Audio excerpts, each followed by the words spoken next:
बरेच लोक विचारतात की बॅगिंग करत असताना कुठल्या साईजचा आंबा पाहिजे. तर मित्रांनो, ह्या साईजचा आंबा पाहिजे. साधारण 150 ग्रॅमच्या आसपासचं फळ असलेला असं व्यवस्थित स्वच्छ केलेली दांडी, थिनिंग स्वच्छ करा. डबल जर इथं फळ असेल जागीच तर एक फळ जे छोटा असतं ते काढून टाका आणि असा क्वालिटीचा जो आंबा आहे तो जर ठेवा आणि त्याला पूर्णपणे बॅगिंग करा.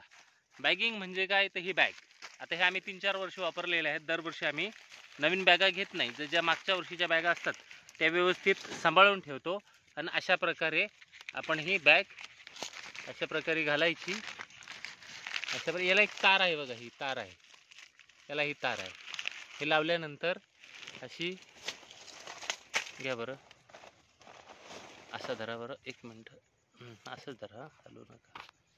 हां, अशा प्रकारे ही बॅग जी आहे त्याला ही तार आहे, ही अशी गुंडाळायची. अशा प्रकारे असा बॅग आंबा लटकतो.